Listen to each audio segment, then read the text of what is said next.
Welcome to the two.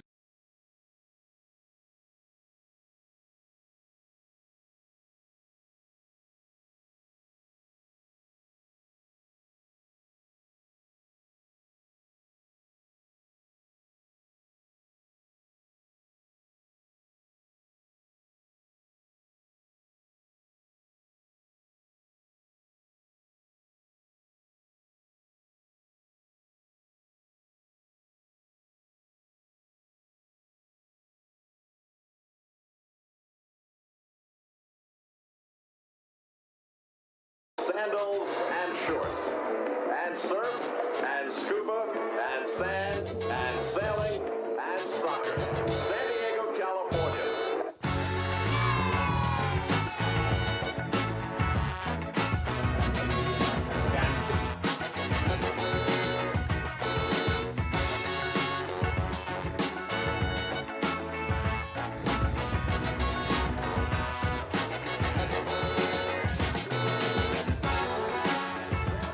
Sandals and shorts, and surf, Season's greetings and welcome to Tuba Hall's NMI 241. We are back here on a Monday after an eventful San Diego Wave weekend of football. My name is Tony Sanchez, along with Alejandro Chiva Villaseñor, Abe Cepeda, who, look at that, probably got a jump scare out of the fact that he was immediately thrown on there. 1,000 apologies. Thank God the big comfy couch is there to save you. Behind you, we're going to go ahead and talk San Diego Wave and Alex Morgan retiring, announced last week. Press conference prior announcement, the actual game 4-1 San Diego Wave loses in a absolutely chaotic fashion at Snapdragon Stadium. We're also going to go ahead and actually talk about San Diego's venue, multi-purpose venue, with the groundskeeping crew that is in charge of keeping that tip-top Magoo shape and what it takes to now have to prepare for a third team coming in next season. And in this hot weather, people are very interested with that. We're also going to go ahead and touch on a call of the siren. An emotional week overall. A lot of people pouring in, but no one feeling it more than the Sirens, who lose the talisman over in San Diego Wave. Some SDFC updates are going to be happening, and we have the president of the newly minted supporters union. We'll let the names TBD, or do they have a name? We'll discuss that here in a bit. And also end it with goals, gaffes, and great jam-packed show today. Abe, what's up? What's up? It's weird to be opening with you guys. Kind of uncomfortable. Get used to it, buddy. I mean, no te creas. I do want to apologize for that, but you know what? We have a lot to get to, and it kind of happened like that, where everything this last week was like, what are you doing tomorrow? You need to be there like yesterday already, because everything moved relatively quickly. It was announced relatively early in the week that Alex Morgan, dropping a video via her social media, that she would indeed be retiring from soccer, effective pretty much almost immediately. But Abe, as we have you here, the editor-in-chief of San Diego Football, just announcing her retirement from professional soccer, and Chiva, like, this surprised a lot of people. It seems like it surprised her in a lot of fantastic ways. So first of all, congratulations to one of the greatest soccer players that the USA has ever produced, and athletes on a global market. So where did this leave you, Gal? Yeah, no, I mean, I think people could kind of know that this may have been her last season, right? I mean, she wasn't performing to the best that we know she can. I mean, it's been a rough year for her, but nobody expected that her last game would be this Sunday, as she announced. She is pregnant, which congratulations, but I'm assuming it also changed kind of like the trajectory of that retirement and forcing it to be a little sooner than she expected. And she was very open about that in the posts, in the presser that was happening there on Thursday at Snapdragon. Abe, news came down. How did you take this in? And I mean, Yeah, I was in complete shock. I heard rumblings from just fans knew something was up because of her contract announcement. I think when you had that free agency looming, there's a lot of players that are getting extensions and weird things are happening, and then she doesn't sign an extension, so it just assumes that she's going to leave at the end of the season, and then now to just fully retire was just completely shocking. And congratulations to her, but it's the game. San Diego is losing a legend. It's pretty wild. I So- mean, football, yeah. soccer in general is losing a legend. I mean, it's Yeah. always sad, right? But it's also a happy ending, if you say, right? I mean, it's literally the greatest soccer player, arguably on the women's game ever. That's point blank, period, ever. I mean, she's ending her career in a sweet spot. I mean, you know, she did what she could with San Diego Wave towards the end of her career. I mean, she won a Golden Boot. She won the Shield. She won the Challenge Cup with San Diego Wave. So, I mean, I would say she was successful here in San Diego. And that was part of the line of questioning, right? So this was announced after the announcement on social media is that there would be a press conference with her that following day on that Thursday. And I think it was Friday. It was Friday. Yes, correct. Thursday she announced in the morning, and then Friday was the press conference. I'm one day ahead of myself. This 116 is what my vehicle said the other day. On my way to Snapdragon for that game over in hot. Lakeside. It was definitely So this was eventually just let out, and I'd love to hear people and what they actually did to celebrate Alex, or just like a memory, because I know a lot of people were stricken by this, and in a lot of ways, players themselves that are teammates of Alex Morgan. It's one of those announcements where it just kind of stopped everything. Alex Morgan as actually, I think, the first U.S. women's national team player, but one of the first players I was just like, wow, like that's a different gear in the game that I've seen skill wise.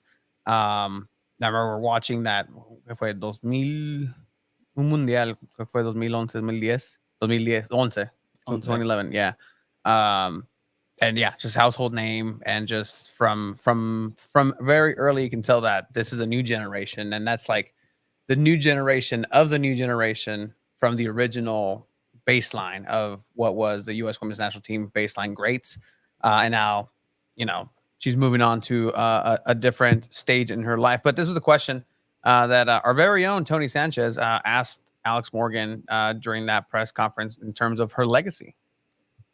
Hello, Alexa. Congratulations on a magnificent career. Yes. Tony Sanchez decides to unmute the site. Hello, Alexa. Congratulations on a magnificent career.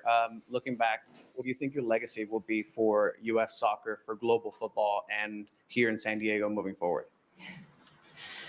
I hope my legacy is that I pushed the game forward, that I helped gain respect for the women's game, that I increase the value and the investment in the women's game, that I helped players and myself not only be respected in the game, but have better resources, be protected, have player safety be at the forefront, have women's soccer players do just that, play soccer, not have to fight for so many other things that we've had to continually fight for, and have had to even before I stepped on the field with the national team or with my club teams, various club teams.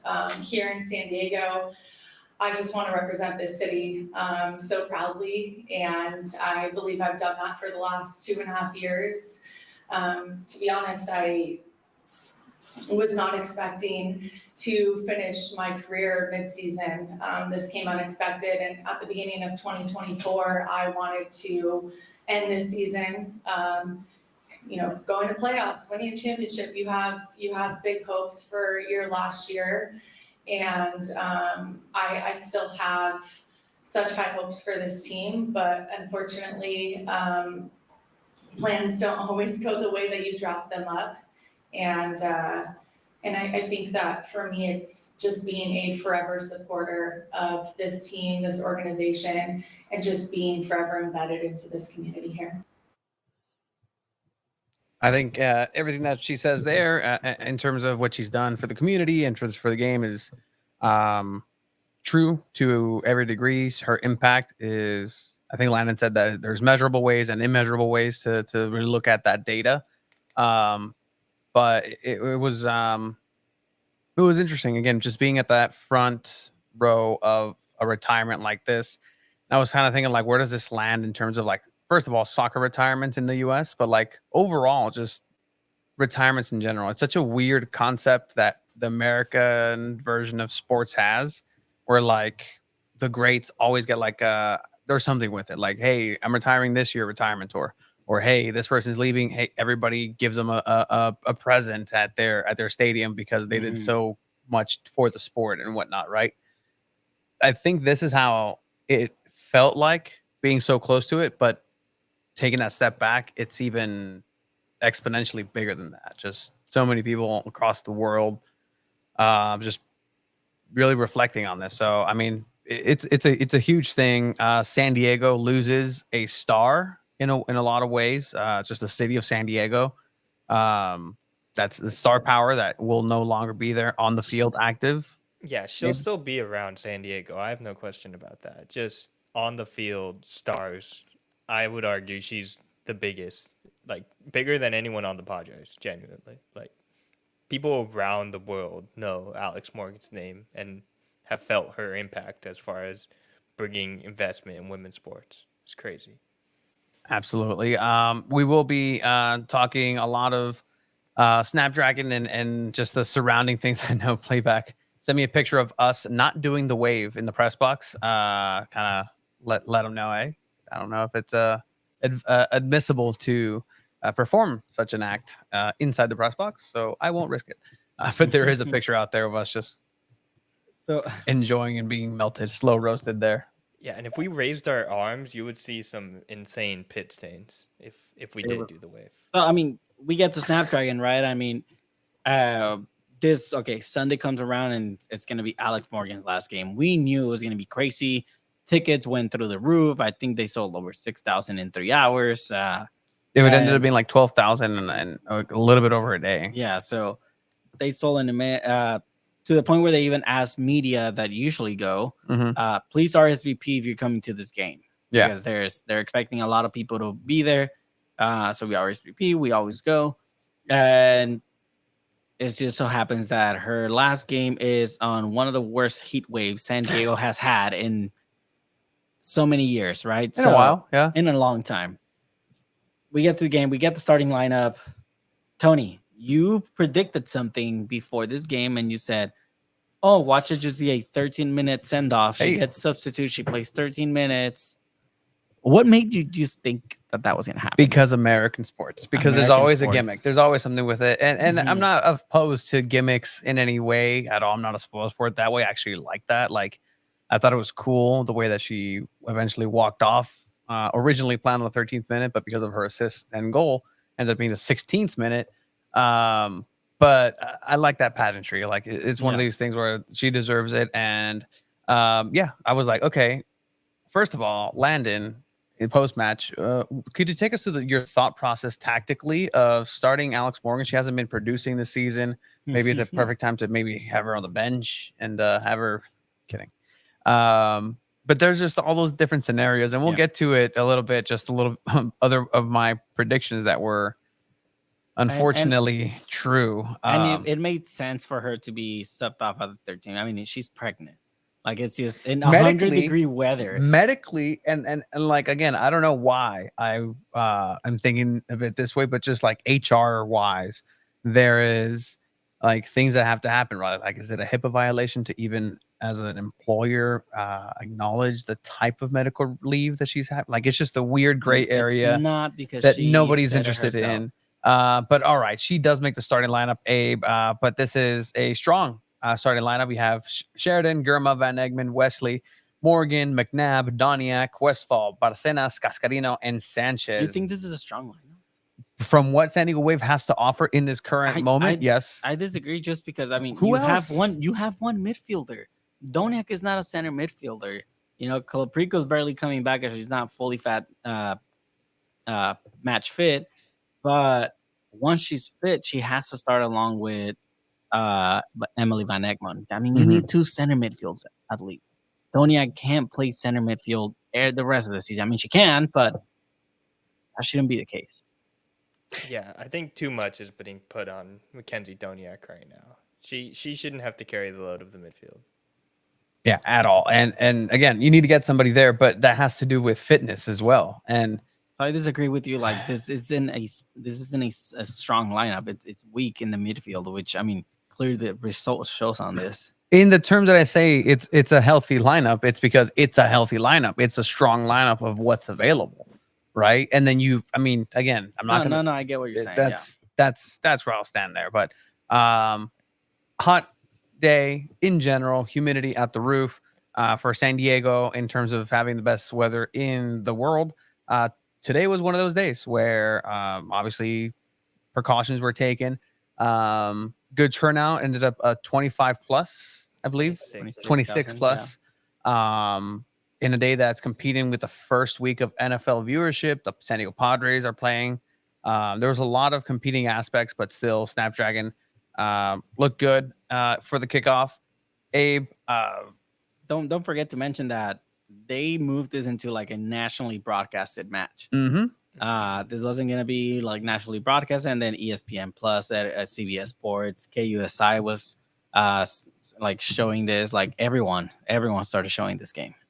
Yeah, so the game itself, well, I mean, let's talk about it. This is also a very important game. Before the results or anything, Wave need to pull off victories already, and the few games that you have left at home, you have to take advantage of those. Obviously, North Carolina is a tough team to play against, but Wave got stunned pretty early on. Set pieces. These are very well rehearsed by North Carolina. There was a sharpness to North Carolina as they came in that definitely showed an intent to execute the game plan, and they did so very well. This could have gotten even more out of hand here very early on. Single-digit time frame, good header that Kalen kind of jumps sideways, not upwards, but ultimately goes in 1-0. And this is kind of like, this might be a game that just kind of everything gets flattened. The energy before and pre-match, the pyrotechnics, the Alex Morgan walking on, warming up for one last time. Like the air was just taken out of Mission Valley completely. Yeah. But Alex Morgan gets a couple chances too. And fast forward a little bit into the 8th minute, the referee decides to call a penalty on a handball. Yep. It took some VAR action in order for that to happen. Ultimately, it does get decided that this is going to be a penalty. And all right. Before this, I told everybody, it'll be crazy. In the time that she plays, these 13 minutes, there's a penalty situation in which Alex Morgan naturally takes it. I'm an agent of chaos. What would happen if she misses? Like, damn, that would suck. I had the bifocals on, and I was to myself, just kind of like, she missed. Like you felt it. Abe, I think when most people in that stadium just felt the soccer gods saying, "Here's your chance. This is the time. This is the moment." And I guess you'd think the soccer gods are evil. Like sometimes they are. At Snapdragon, they generally have been. I mean, San Diego. That injury to Megan Rapinoe. They're fair, I guess, but fair in a way where Alex Morgan, that penalty defined this season. It's true. Scoreless. It's not 2022, right, Abe? Yeah, I said that. I wrote that on San Diego.football. If you want to read a good, great, love it, a spicy article, Abe Cepeda on San Diego.football. He signed his name on it. I love it. Cepeda. San Diego waves goodbye to Alex Morgan. It's a really good article where you did, you were very honest about what you saw at Snapdragon. But it's important to just kind of, again, realize what a moment this would have been. It's one of those where you have to crack up. At first, before any retirement announcement, if this just continues and she cracks up after a missed penalty, it's infuriating. It's funny. It's Like, funny, it's- but take out the it's my retirement, it's my last game, all this. Just a game. You just need this game like nothing else. She keeps playing. She's gonna play the rest of the season. You're pissed if you see her laughing that she missed that penalty. I don't think so.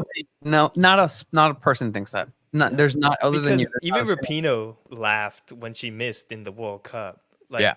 you have to have And a sense of just people were dark. good at that. You have to have a sense of dark humor and just realize, like, they've won World Cups, they've won Olympic medals, championships. Maybe this is just karma saying, okay, you know what, you've won a lot. We'll take some for us. This is just the form that she's been in, unfortunately. Like this Yeah. season, she hasn't scored in the league. So I mean, unfortunate penalty. But Tony, you called this chaos, and the stadium went silent. Yeah, no. If there was not a single gust of wind in Snapdragon, it's a vacuum. It got just sealed up and sous vide because everybody's in there collectively sweating their whatever's off. But agent of chaos, it happens, and that's it.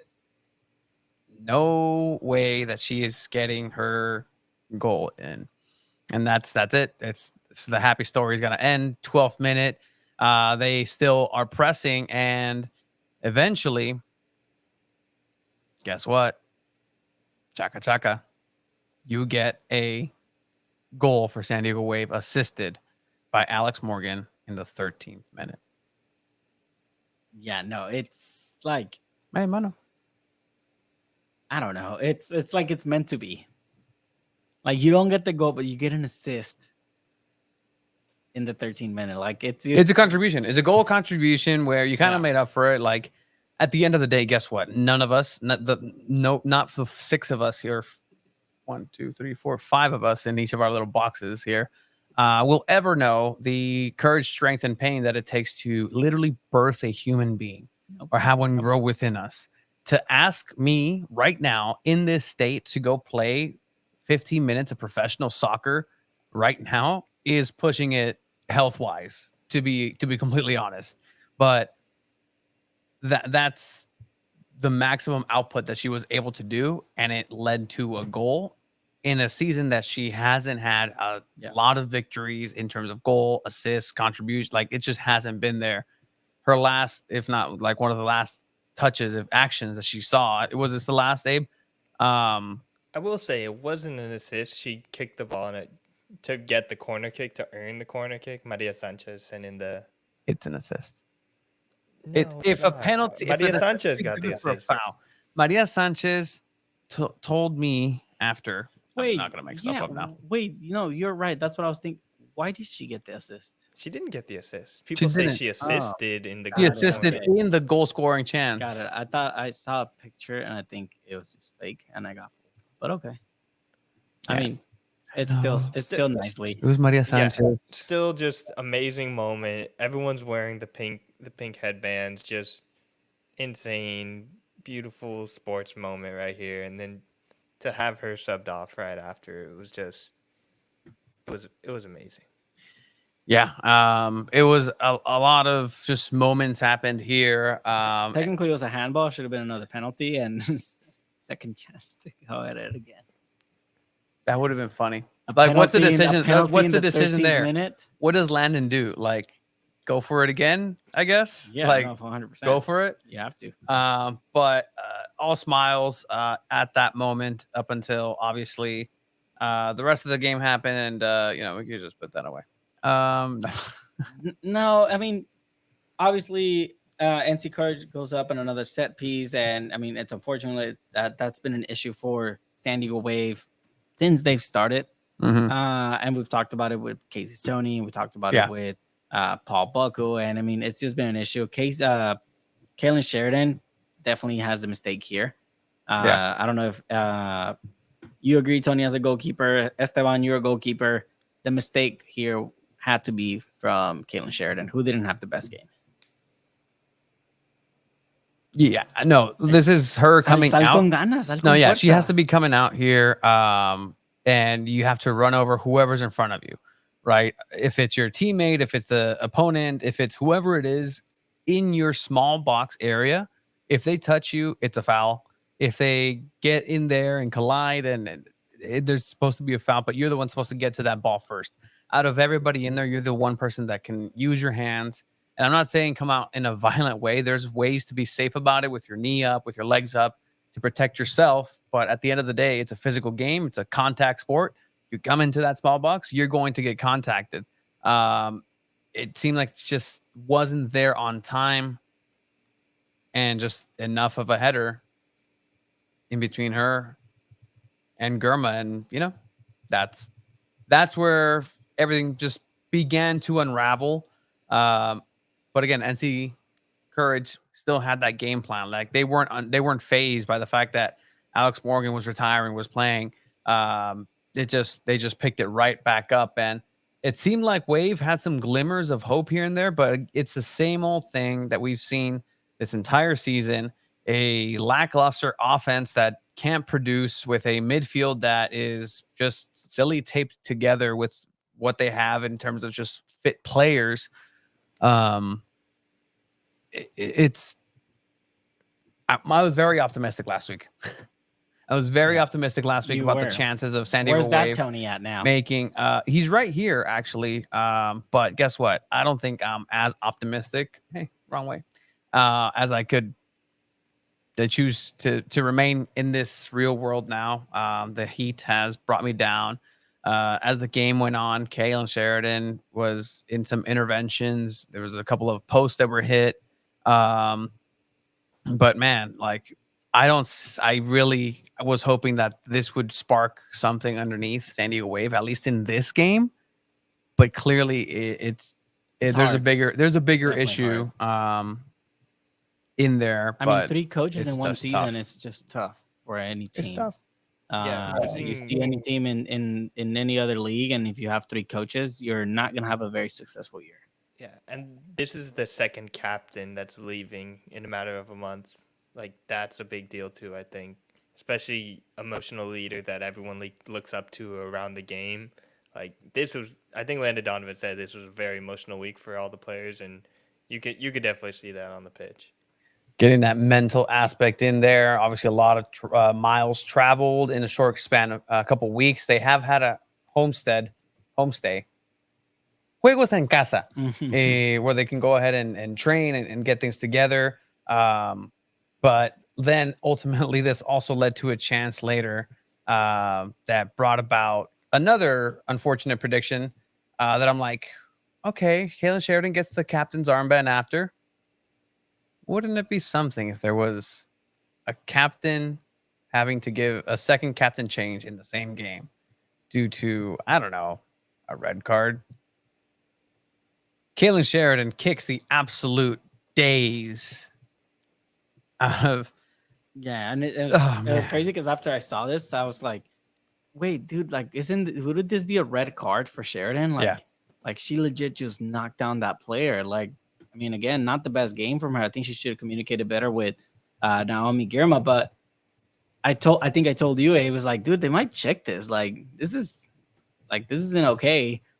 They do check it through VAR, and it is a red card for Kalen Sheridan. And I mean, dude, like, Tony, he's kept jinxing. It's unfortunate. I know. I didn't feel good about it, but ultimately, it's just things just kept getting from bad to worse to even worse. But it's how San Diego Wave season has gone so far, and I don't know if there's saving grace up until now. But people are still supporting the team. People are here, and that's good to see that the fan base is still there in a positive way for the players, because they know that the players themselves have been going through a lot these last couple weeks. So that's good to see. Abe, we're going to put you and San Diego Wave here on pause for a second because coming up here, we're going to go ahead and have an interesting segment, because a lot of, what we saw here in this replay package was Snapdragon Stadium being featured, the home of San Diego Wave, the future home of San Diego FC, but also the current home and the home of San Diego State football. This is San Diego State's venue. After all, So with that, we want to go ahead and have a conversation with the director of turf and grounds in San Diego there at the stadium, who can give some insight as to what it takes to actually maintain this playing surface. Last week, I went down there to the pitch side because people were looking at the first match after San Diego State game, a quick turnover into a Wave match. And the paint is one thing, the corners are just looking a certain way, but the actual playing surface, and I think we discussed this, it looked good. Like you can still see that it's a flat surface, it's safe. I think that was my concern, but I just want to get a little bit more insight on what this is actually like to work this field, make sure that it looks pristine and that it lasts. So with that, we're going to go ahead and welcome Mike Kearns to the program. Mike, how you doing? I'm doing great. How about yourself? Good. Pretty good. Thank you for taking the time. Yeah, no, thank you for joining us. And I mean, first of all, like, you guys keeping hydrated out there? Because it's absolutely insane what's happening in Mission Valley. We're pretty good. We're hanging in there. Looks like we'll get a nice break, a little reprieve here, and actually be the San Diego weather that I signed up for here coming up at the end of the week here. So it'll be nice. No, absolutely. It's one thing to, we pay rent for a reason, and I think we should get some dollars back. Our electric bill should be coming down a little bit. Wishful thinking, but all right. Could you just take us a little bit into a 101 talk, or just as far as what type of pitch and literally like nitty gritty, the grass that is used? Is it specific for a multi-purpose setting? Is this specifically the best type of turf for San Diego? Or how does that get selected for the maintenance portion of it as well? Yeah, for sure. I mean, look, the grass itself, yes. It's the same grass that's in Petco. It's the same grass that we've had since the inception of the building. It's the same grass that, we'll always have at this point. I mean, we have two other fields that we constantly grow out in Escondido at the base of at the Safari Park. I mean, it's the most versatile Bermuda grass that we can produce here in San Diego, and it's the one that's going to keep the players the safest, and that goes from rugby to football to soccer as well. And so with that, what does your team have to do before, after these events? Obviously, the paint is involved, the resodding, just the maintenance portion of it is incredibly important. So what actually goes into making sure that this is a premier surface?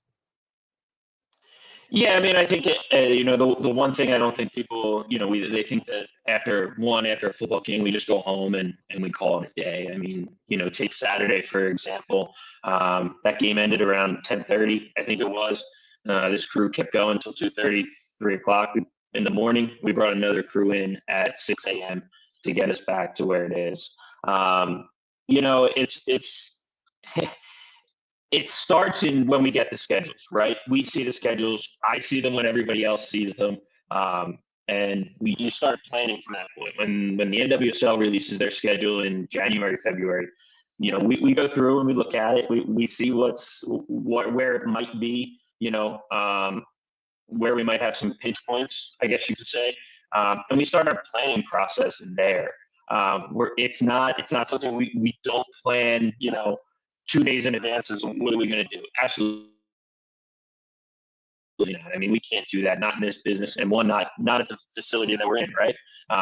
This is an entertainment venue. It's a stadium. It's, natural grass. It's the only natural grass for football states in the Mountain West Conference. So we're proud of that. We're proud of all the work that we put in on a regular basis. It takes a lot of planning for what we do. And like I said, it starts in January when the schedules come out. I see it just like I get to see it when everybody else sees it. I know the people, it's hard to believe, but we run the venue for these teams, and that's what happens, right? They make their schedule, their leagues make the schedule, and then it's spit out to us, and we go from there. Yeah, and I mean, I'm just curious, right? What is just the best way to manage multiple sports in one venue?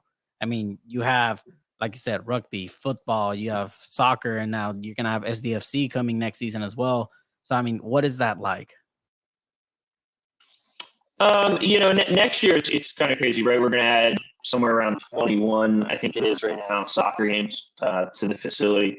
It's probably a little more. I'm a little more welcoming at this point to it. I mean, we're not converting from sport to sport, right? For the most part, in the majority of our season, when we're starting, to talk, in the next year when the MLS schedule, whenever that comes out, and like I said, I'll know when you guys know.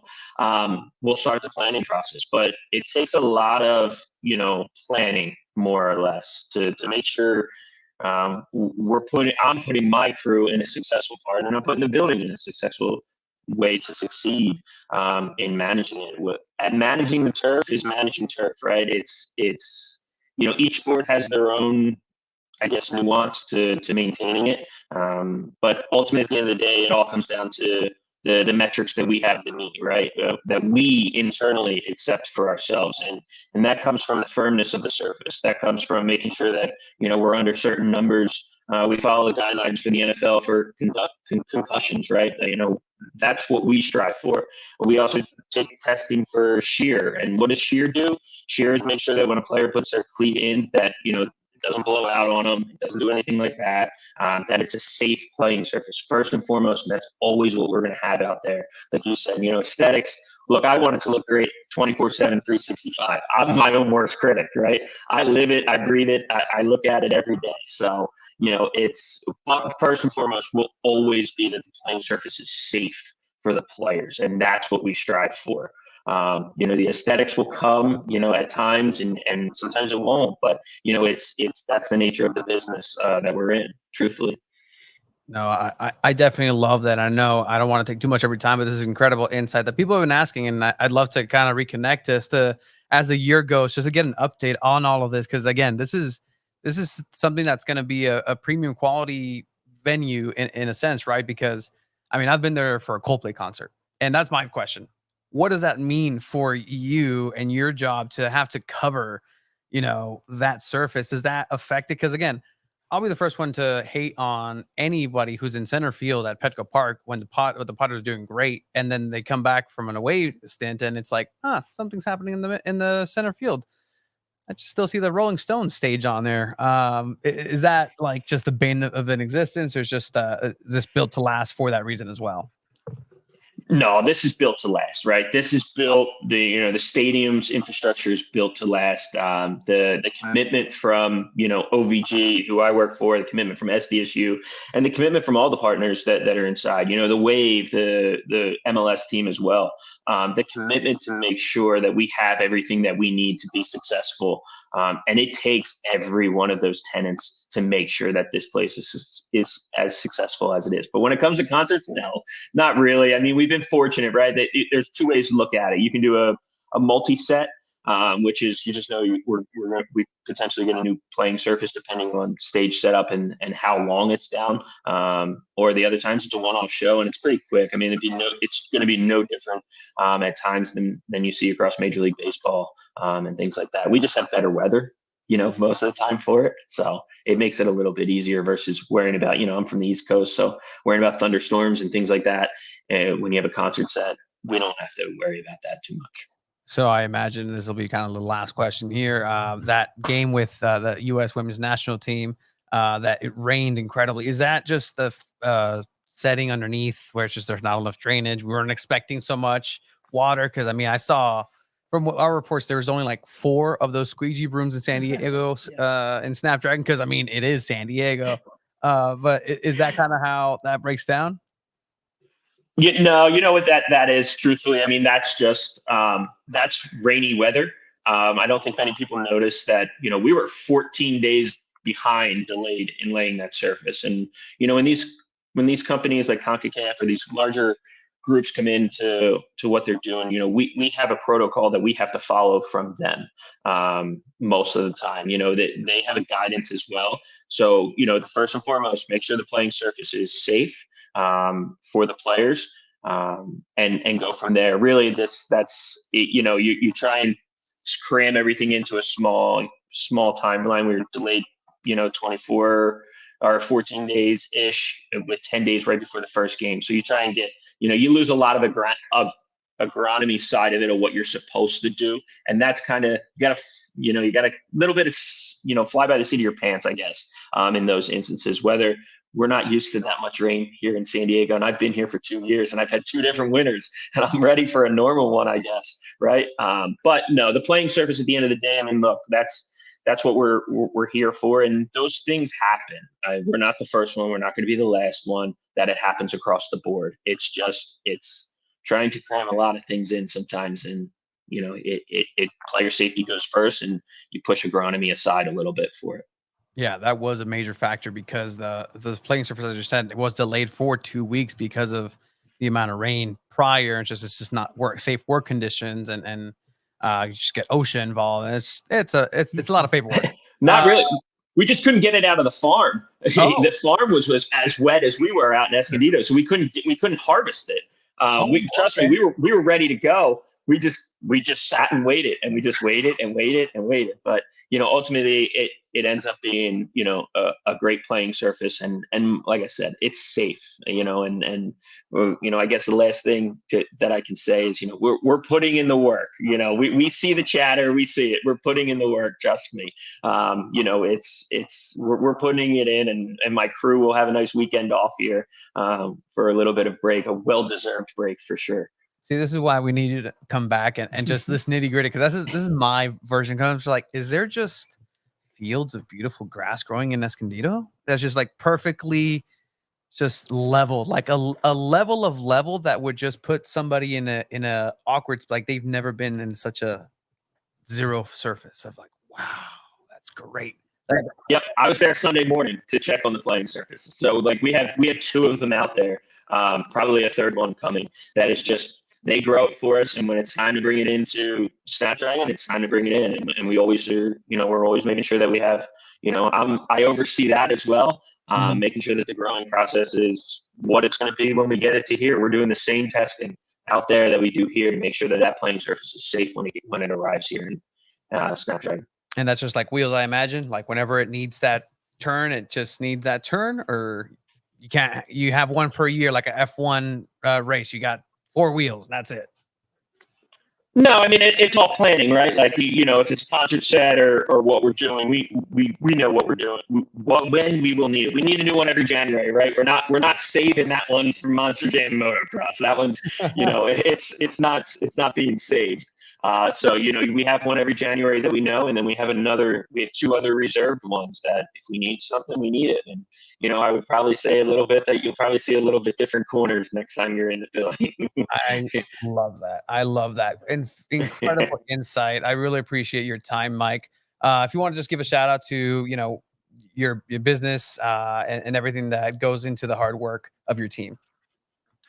Yeah, I mean, I can't do it without them, right? I can't do it, truthfully, I mean, it's crazy to say, but I can't do it without, the Wave front office. I can't do it without my front office, and I for sure can't do it without San Diego State as a whole. I mean, we all wouldn't be here without San Diego State, first and foremost. I mean, talking about us, adding an MLS club, and I've had many conversations with them as well, and they're great people, and we're excited about 25 for sure. It's a building block. Legion as well. It's so great to have people inside this building that just enjoy being inside the building. It makes all the hard work and the hours that we put in. I think, what was it? These past 2 weekends, I think on Thursday, Friday, Saturday, Sunday leading up, I think we put in 48 hours in just those days, just leading up and overnight. So I can't do it without anybody. And we can't do it without the fans as well, right? Like that's what we do. Most times.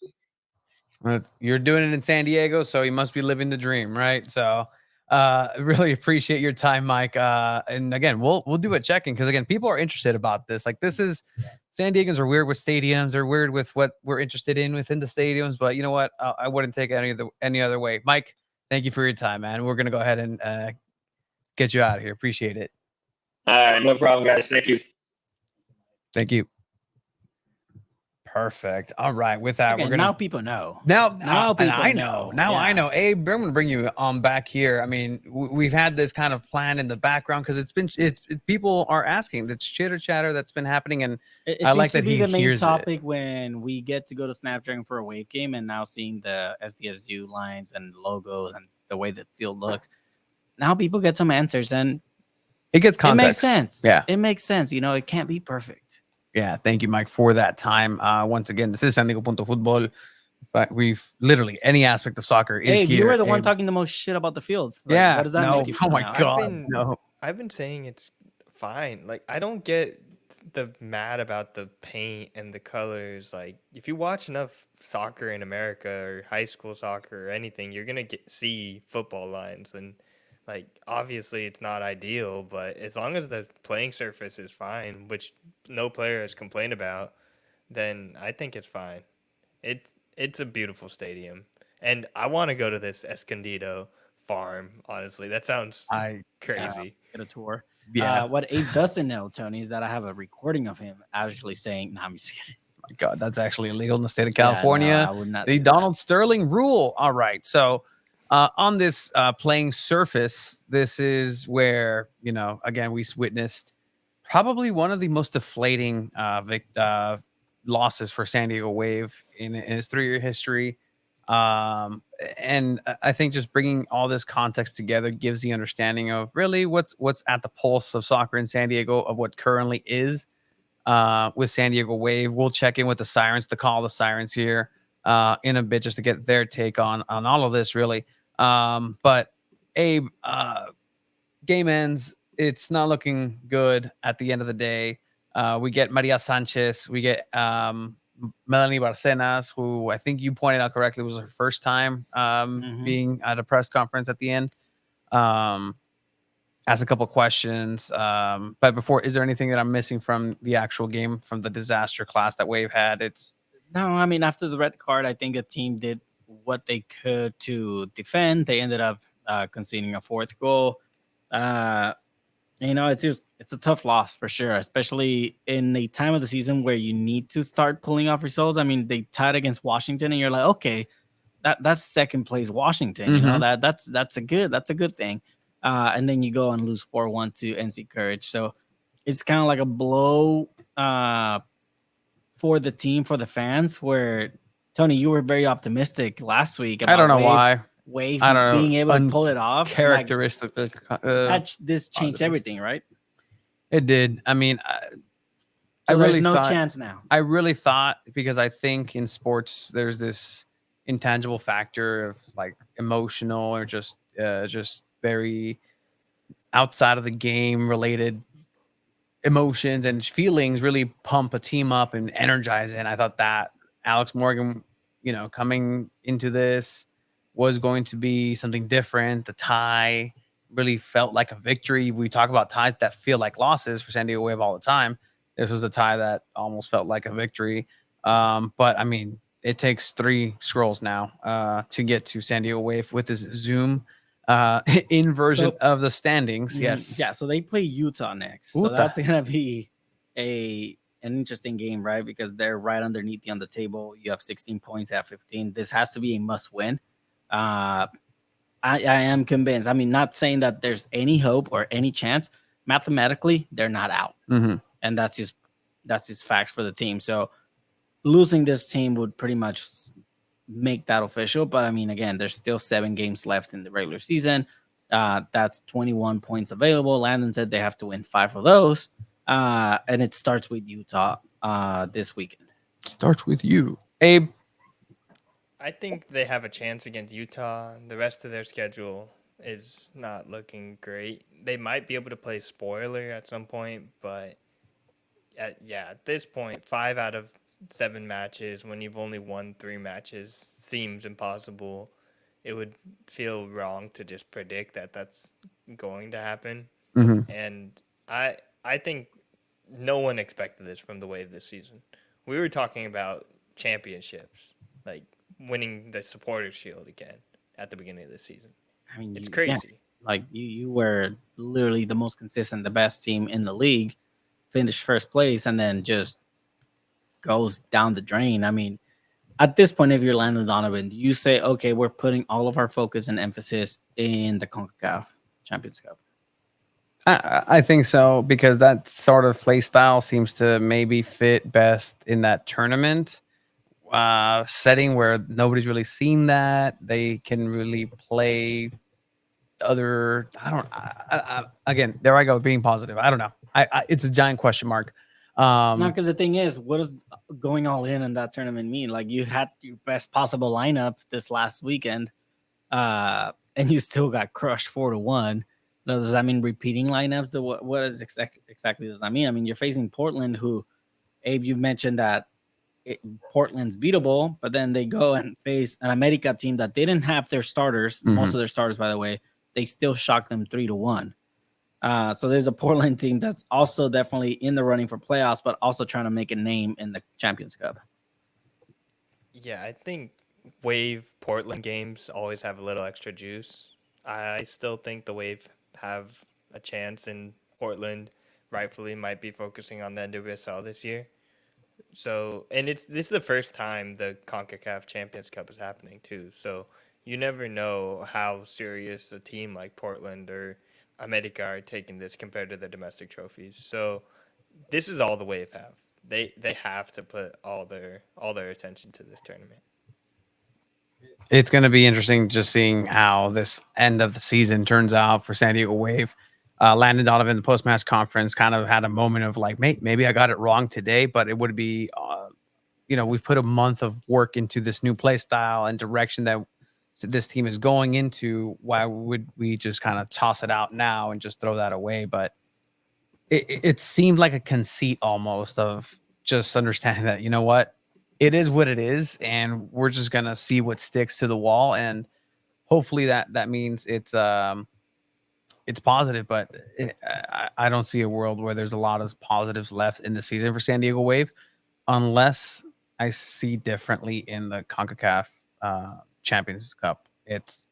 I don't see any NWSL smiles lasting. I'd love to be proved wrong. I'd love for that. Nothing less than very happy for what the players have gone through, what the front office has put in as well. Because, man, let me tell you, having a Alex Morgan retirement puts a crunch on anybody with 72 hours notice. I think that's what Alex said too. She, in their post match, she was like, "Yeah, no, I didn't think I'd be processing having to retire, be pregnant in 72 hours, and play my final match here." Yeah, it's a lot. It's a lot. Like incredible what she's able to do, and the fact that she played, like the fact that the people flew in from everywhere to come see her play. There was people there that flew in from Alaska, from North Carolina, from literally all over the freaking nation. I don't know, heard that people drove at least 4 hours to go into. I saw a sign of a fan that drove 26 hours.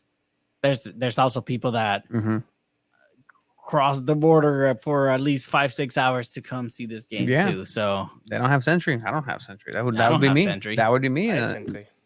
You might, nice. You might get it revoked by the way you pronounce it like a Frenchman. Century. I got Century.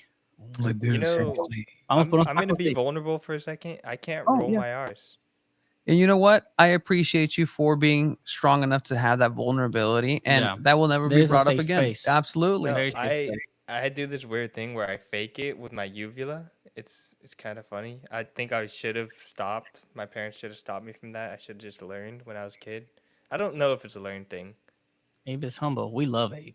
No, he said be humble. Yeah, I do need to be a little more humble. It is a privilege. Century is hey, let me tell you, I'm waiting for my Century. I input that application a year ago. It's still pending. So one of two things. I need to schedule the meeting. It's just there's no appointments. I have to go to Arizona for like the next available appointment because mine was easy because it's renewing. So what are they gonna do when they say, "Hey, well, you can bring in your car to inspect it"? No, pues puedo cruzar caminando también todavía. Peatonal, perro. Peatonal. All right. Perro. Yeah. Okay, that's a hate crime almost. I feel. Century is a privilege. I'm glad that you have it, Abe. I meant it as en donde están perros en SeaWorld el domingo también. Yeah, Cholos Cholos were in SeaWorld. at SeaWorld You know this what? weekend. I think Alex Morgan announcing her retirement took all the smoke that everyone forgot that Cholos were having their event at SeaWorld. I'm sorry, but it's true. Yeah, and I'll just give a little bit of insight into the SeaWorld event when it was announced, and arquero Toño, el buen Toño, el El tocayo. JJ Corona también ahí. So they were like, "Hey, when is this event?" To the press guy, it's like, "Oh, it's this day." It's like, "Vato, es fecha FIFA. It's you know, It's we're on vacation, we're on break. So and so and so and so. We already have our tickets set for this day." Like, it's like, "Oh, no me digas, don't tell me." Like, "Oh, I ¿A didn't dónde know." ibas a ir? A SeaWorld. Yeah. But it's interesting seeing just Cholos in Tijuana putting their little flag in San Diego. Usually it's the other way around, but it's a very interesting. I do like the Centre du Toilette. Centre du Toilette. Sounds like a great cologne. Get on that, Abe. I took a photo of a group who was here from Alaska. Yes, the Alaska crew. It was insane. Just the outpouring of everybody. Arriba San Diego. Agreed. Got some good content at the event. Vlog coming soon. Yep, Yeah. check that out. Shout That's out to coming up there. David and all the photographers. There was Yeah. so many great images of everything that happened, and to do it in that heat, that's amazing. Just absolute warriors. I think someone said over 70 photographers were there for this game. Yes, 70 photographers were there for this matchup. Again, we had a RSVP our seats. I really think that, you know, little pat on the back. Don't forget the other side. Screw the other side. Give yourself another pat on that side. Hug yourself. Because, you know, our representation has been there since year one, and that's kind of paying off in a lot of ways in terms of just, you know, getting to be in certain positions. And I'm just fortunate to do that. So San Diego Wave need to pick it up. Like at the end of the day, the fans are waiting for something different. The fans are waiting. And honestly, they deserve it, because as time keeps passing, why did you fire Casey Stoney? Why? This would have happened with or without her. Might have been better. Might have been worse. Who knows? Maybe they wouldn't have tied against Washington Spirit. It would have lost 5-0. I don't know. Kalen Sheridan might have accumulated 3 red cards until now. I don't know. I mean, it's a what if. It was interesting to see her say that she was going to watch the game too. So Yeah, implying that she hasn't watched the games, which that's interesting. But I do see like a lot of these stats saying like, you know, the Wave haven't won since Casey Stoney's been fired. The Wave didn't win for 7 matches when Casey Stoney was here too. I think that's important context.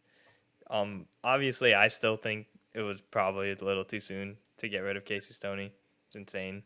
yeah, you really can't make that judgment call there, because if that's the mentality that you're going by, Landon's performance, if it was a performance-based decision, Landon's performances haven't been all that good. If Stoney was here, Morgan would have never been pregnant. That's a butterfly effect type of 0 facts he put. Oh, okay. Yeah. I 0 chose facts. to omit that.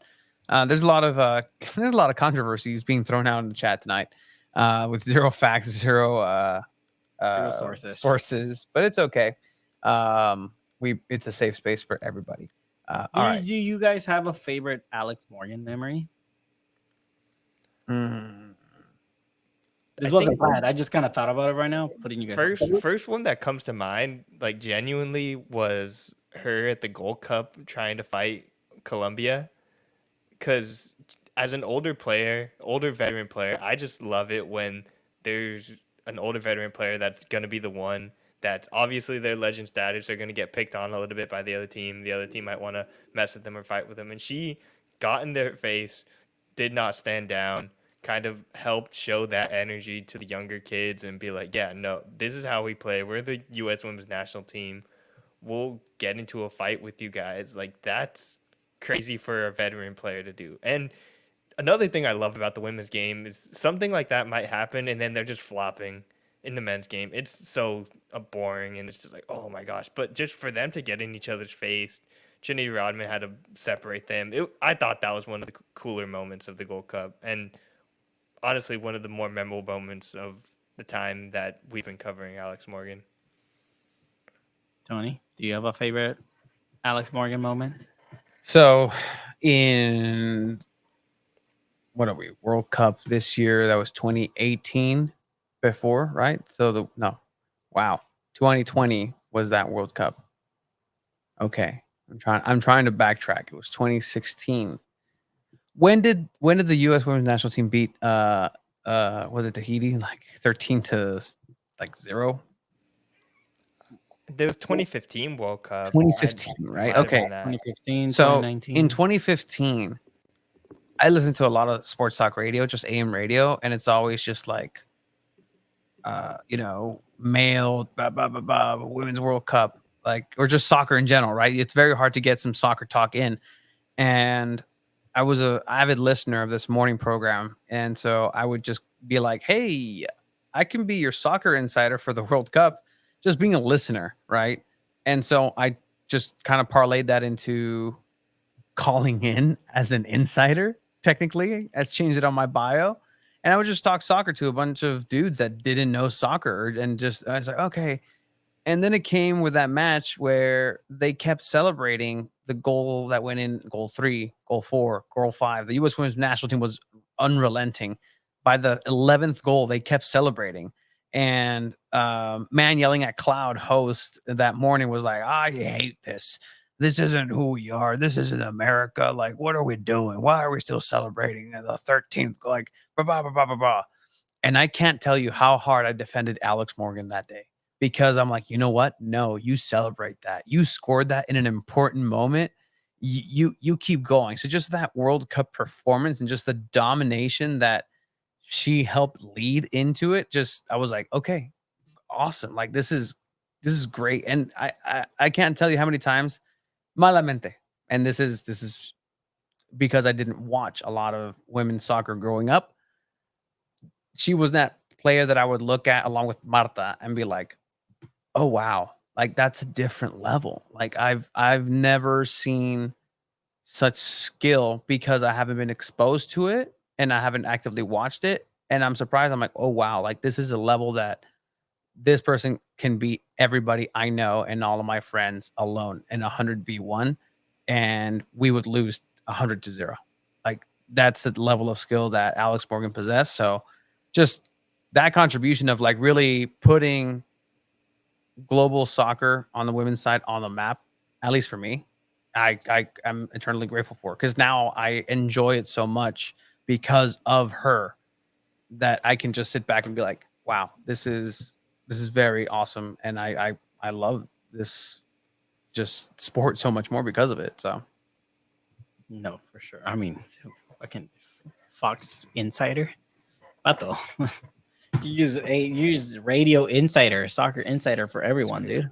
yeah. Also, Look some facts to back that up. It was 2019 versus Thailand in Group F of the World Cup. And Alex Morgan scored 5 goals in a 13-0 victory. Wow. Yeah, no, I mean it's wild, and then we're gonna be having our Call of the Siren segment here in a bit. because honestly, Tony, I'll just put it on me.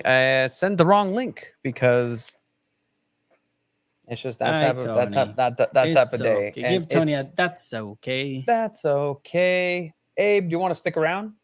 Sure. All right. We'll pentabox this.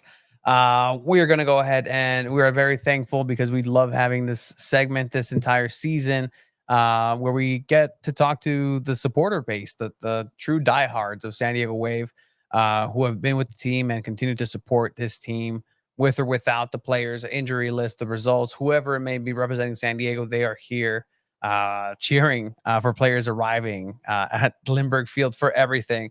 It's past for bedtime, but we're going to go ahead and welcome to this segment that I really have come to enjoy, the Call of the Sirens.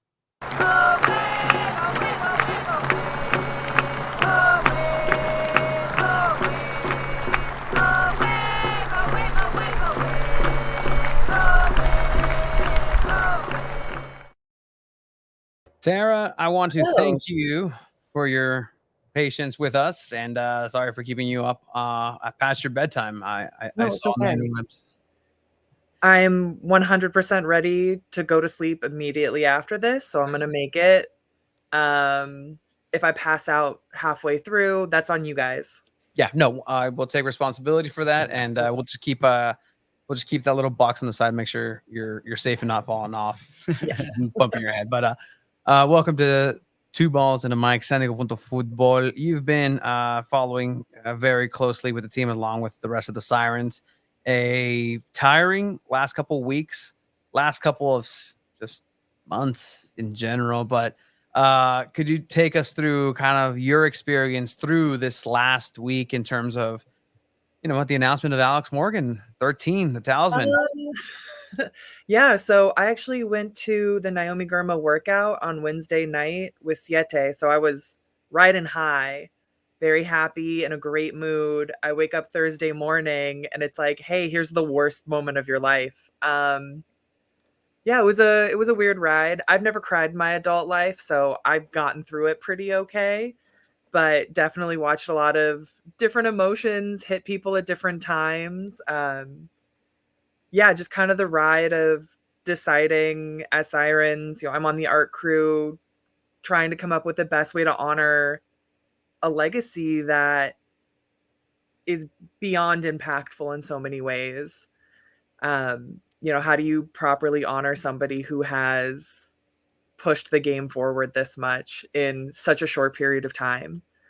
Saturday, we got together at another Siren's house and painted a banner and started making stencils for posters, and yeah, trying to survive the heat that day so we can make it to Sunday to survive the heat again and get through it all. But I think it really hit me the moment when she passed off the captain armband to Kaylin Sheridan. That's when I did get a little choked up.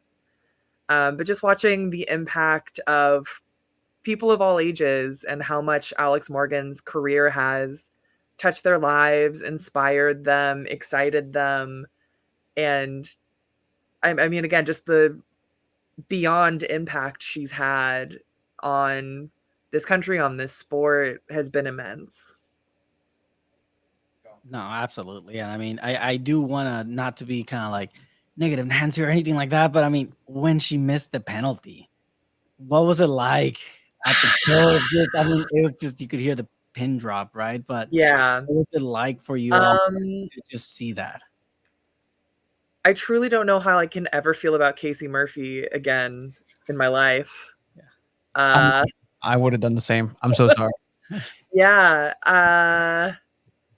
Yeah. Especially because one of the Sirens I was standing next to, Ruby, she was telling me that the first ever Alex Morgan goal she saw was a PK.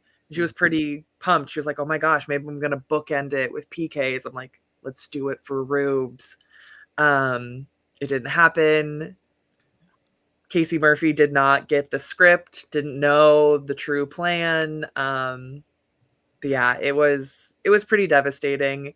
I think in a lot of ways it kind of just speaks to the letdown this season has been in a lot of ways. So yeah, it was a sad ending on an otherwise stellar career, but I don't think she has anything to be ashamed of, honestly.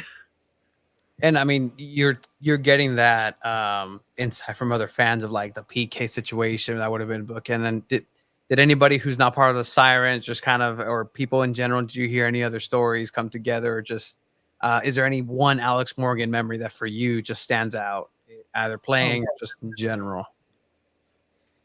Honestly, I don't know if there's like one moment that really stands out. I think, just her as a wave player, my favorite moments have been her just playing with Charlie and being like a normal person on the field and having fun with her kid, because that's always adorable. She's such a great mom. And I think that's really nice for young girls to see her just like embracing the different roles she has in her life and seeing that being a professional athlete doesn't necessarily mean sacrificing everything you want. I grew up a long time ago when like women's athletes were a lot different and it was seen as like something very bad to have like kids around a whole lot. And her and like other US players, I think, have really pushed that forward. And so that has been, I think, really nice for me to see.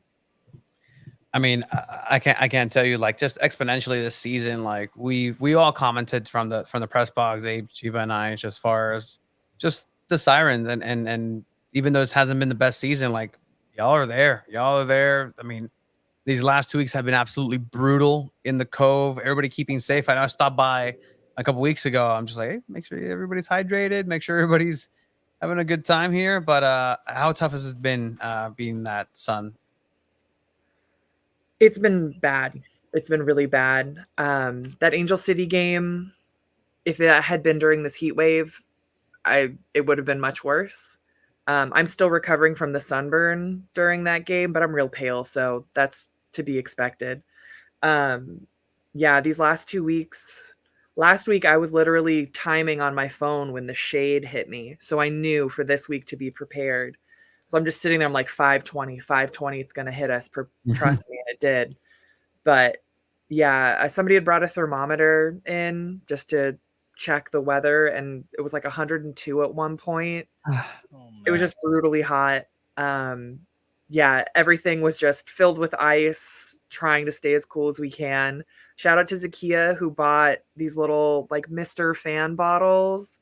Those have been in heavy use, but yeah, it's been a lot. Hopefully it's going to be better for the rest of the season, but yeah.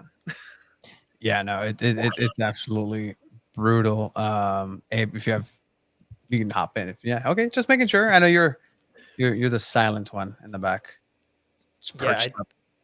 if I do have a question, I think I'd want to ask like we haven't seen the bubbles a lot this season. Are Yeah. we gonna like is that still happening? Does that help with the water? Have you thought about just turning them on while it's hot? Just like you know what we need a little.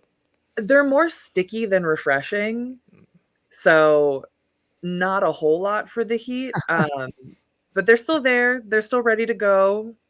We're ready at a moment's notice to get them bubbles to jump in, but yeah, there hasn't been as much cause for celebration as we would like, but with the power of friendship, we're going to get through it. I love that. That's the power of friendship, a big power player in Yu-Gi-Oh, one of my favorite shows back in the day. But I mean, you want to see some bubbles, Abe? Here, feature some bubbles right there. With Alex Morgan in her final wraparound. Any additional just kind of thoughts that she might have had in private? I know there was a video recording just her thanking the Cove, the Sirens for everything that they've done. Just in these 3 seasons, and it's been incredible. Is that message from her to you? Yeah, I think oh, a bit of feedback. Yeah, I think it's for all of us. Everyone who's put a lot of, blood, sweat, and tears into this, a lot of sweat these last couple weeks, especially. But yeah, it's just been something really special that we've done, and to be acknowledged by a player like Alex Morgan. We're already making the reserved for Alex Morgan sign for a drum that's going to be just for her when she needs it. There's been talk of a Charlie bubble gun devoted for just her use. That, I mean, I would be very okay with that. Yeah. This is something that, first of all, Alex needs to be in the Cove in the section. It does sound like that is in her plans. Yeah. She's welcome anytime. Anytime. We will clear out space for her. Dan wasn't paying attention while Dan was on the drums. Shout out to Big Dan.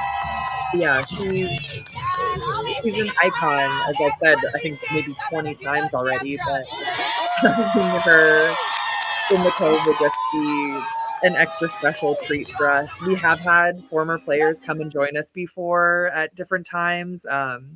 Carly Telford's come this season and said hi. We got some hugs and some high fives. That was really fun.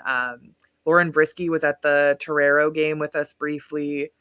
So, we greatly enjoy the former Wave family that still come and hold us in their hearts. No, it's absolutely great. Everything comes together, and it's definitely a family aspect that isn't all that familiar in soccer in general. So the fact that the Sirens keep it up is incredible. What keeps it going this season? I mean, that's I mean, it literally is the power of friendship. That's really what it is. We've really gotten close the last couple years, and new people who come in get folded in really quickly and just absorbed into the unit. So it really just has been the vibe of we're here, we're friends, we're having fun together, and that in and of itself is important. So even though we're supporting a team that's maybe not doing so well right now, it's still a good time in the Cove. We're still enjoying what we're doing, and there's nothing that's really slowing us down.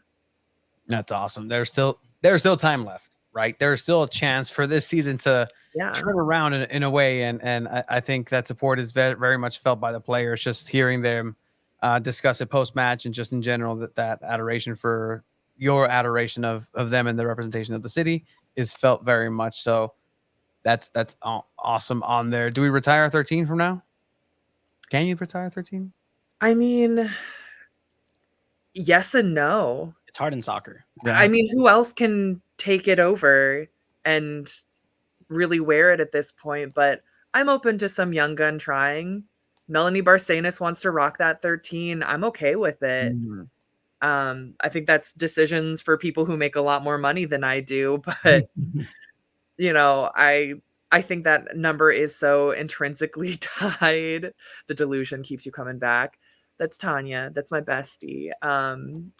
But yeah, you know, she is a legend. She is amazing. And yeah, it's going to be weird if another player does wear it to watch them out on that field. Honestly, I would vote for Maria Sanchez to wear it next. I mean, she's probably one of the highest paid players on this team right now. She's idolized Alex Morgan. That seems like a good little passing of the torch to me. Yeah, she wants to like that slip too. into it. I think she's been normally number 7 though. Tanya will correct me if I'm wrong. She's the Maria Sanchez stan. Yeah, She's got a boot. She's got a signed boot. She brings it to watch parties sometimes. It's great. I'm calling out Tanya on this. That's just throwing the fandom down there. I think, you know what? I'll ask her if Maria is down to do a private concert for Tanya, seeing as Maria Sanchez is an excellent guitarrista, not just guitar, but requinto, the 12-string.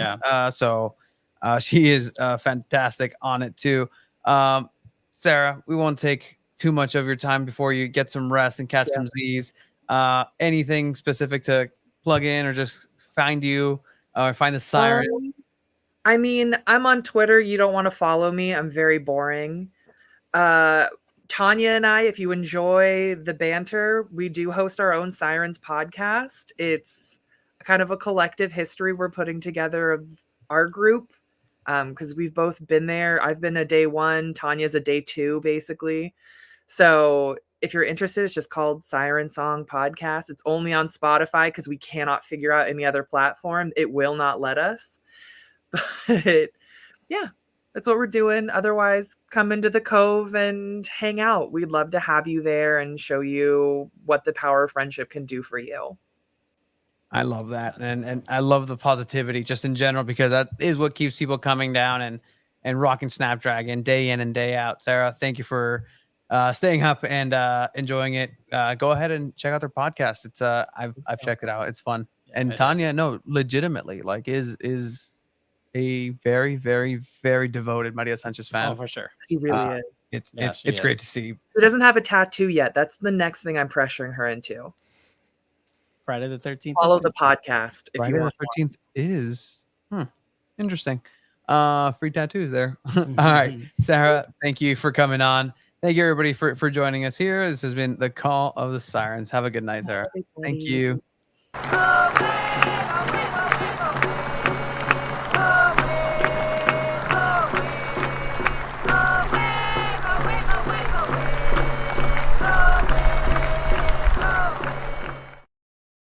you thought we're out of guests. No, we're not. We're still waiting on the SDFC portion of our show where we'll talk with no the mas. union president, John Cross, who, has important announcements because there is new structure to the way that SDFC would like to be supported. As simple as that. Yeah, I mean, But Abe, just recapture that moment of Siren's magic. Yeah, I don't know how you guys feel about retiring numbers in soccer. I honestly, I don't like it. I like it when they have to pass the torch or pass the mantle. Like this number has meaning now. That's Alex Morgan's number. If you wear number 13, you're wearing Alex Morgan's number. You have to live up to that legacy. Obviously, it's humongous shoes to fill. I don't think anyone will ever fill those shoes, but I like it when there's a number that has to be passed on. Let me just go back here and answer this. As a journalist, did you guys get a chance to take a picture with Alex Morgan? Maybe not the last game. Other players? No. Nope. And that's just no throughout. That's one of the main cardinal rules to not break is ask for photos, ask for autographs, ask for just pretty much anything outside of that realm. Players can approach, and that's kind of something that you do learn in being in training sometimes, is that they recognize like, oh, you're the one person that's at training. Like, hey, how's it going? I know, Abe, you've gone the benefit of the doubt of like, kind of getting that recognition because you are one of those only people that are covering San Diego Wave on an active basis. But in terms of like, hey, can I get a picture on here? Like that's not typically how it goes down. There was controversy in the press box with Ruud van Nistelrooy kind of segment that we discussed back a couple of weeks ago. But no, because again, I'm not going to risk getting any credential taken away in pursuit for the biggest credential, which is the 2026 World Cup for FIFA. And hopefully, señor FIFA, nos deje entrar. Please let us in. We will be ever so thankful to do that. But no, we cannot do that. Just like we can join in on the wave. I do sometimes. I'm not gonna lie. I do, and it's one of the no. Abe, look, like you're giving me that look, like, oh, how dare you? No, if this is me and it's happening, it's just no sell it after. Just it's almost involuntary for me to do, but it's not in a celebratory manner. I'm not supporting. I'm not giving any juju to anything in particular. I'm impartial, but that's just the motion in the ocean. It also depends on what the vibe is of the game, right? If Wave's winning and everyone's having a good time, then it's kind of like okay, cool. Like everything's going pretty good so far. But when they're losing 4-1, it's hard. Yeah. I think it's the only place where it's acceptable to have a wave at wave games. Yes, Abe. I'm too busy working to do the wave. Okay, We've seen you work, man. I'm just kidding. The wave in all of professional sports. I think the wave is in Snapdragon. It's okay, but I'm pretty against the wave everywhere else. Oh, so you're anti-fun, Abe? Got it. You're anti-crowd. Okay. Dude brought the bubble question just for funsies now. Very interesting for you to be anti-crowd as we have the president of the sport. No, okay. I like it at football games. I like it other places. Just baseball. Whenever I'm at a baseball game and there's a wave, I get a little like, okay. I'll give you baseball games. It makes no sense at baseball games. Absolutely not. Especially with the way that baseball stadiums are designed. Like you have half of them that are open and just no. Like how are you going to pass it from left field to right field? Sometimes like, the center field always looks weird too. Yeah, like the row of 3 people is carrying the entire way for the whole stadium. No, come on, give me a break. Exactly. This is not the wave talk that we are accustomed to here on Two Balls and a Mic, San Diego Football. But all right, Abe, we'll give you a break if you're okay with that. As you give us the little wave there. It's like, yeah, I have to go to the bathroom. Bye. I know, bye. Abe has come and gone. He will be back, hopefully. He did have to go to the bathroom. He got up to leave. It happens here in the behind the scenes, but all right. Let's change gears. Again, if you have any more Alex Morgan comments, questions, concerns, or any type of stories, you can go ahead and leave them in the chat. We'll get into that because there is goals, gaps, and greats where Alex Morgan is featured once again. Did I ask her in the post match, hey, Alex, how does it feel to be part of goals, gaps, and greats? And I did not. a la Joe Corona. All right, so we're going to go ahead and switch gears over into our San Diego FC segment. With San Diego FC, obviously there was some news that dropped with Duran Fari's contract on loan with Orange County SC being rescinded. Therefore, Duran Fari is currently back at a listed San Diego FC as a San Diego FC player for the time being. For right now, there are developments that will be happening throughout the next couple of weeks, because I would hope that they would want him to not just be sitting on his hands. I mean, he was doing that in Orange County. Anyway, he was doing that in Orange County anyways. You gotta get loaned out somewhere. Which actually, if you are going to this weekend's Orange County game, which is is this the 14th? It is the 14th. The 14th. Yep. Coque Vegas is coming back with Rhode Island to play against Orange County, so it's going to be some familiar faces. A lot of San Diego loyal fans are heading up there. I'll be up there with everybody. They asked me, actually, the press guy was like, "Hey, do you want some good seats, or you want to sit with San Diego loyal people?" I'm like, the San Diego loyal fan base are the good seats, so I'll stick with them. So yeah, I'll be there. But with that, we're gonna jump into our SDFC segment.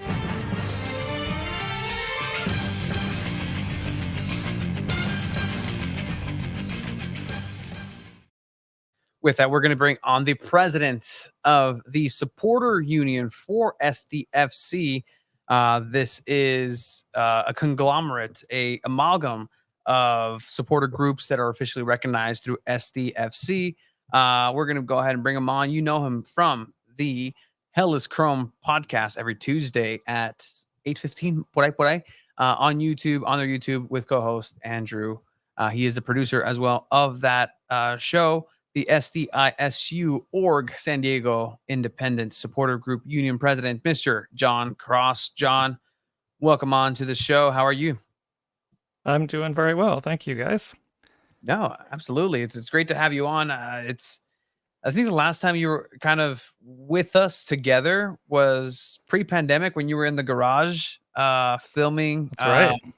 300 pounds more of two balls and a mic. That was an almost 400-pound Chiba. That was almost there. Yeah, almost there. But you've been involved with soccer in San Diego for a while, John, and I mean, it's taken you onto a great journey. You've been documenting things as well, and now president of the union that is the official union of the supporter groups for SDFC. So how did this come about for you?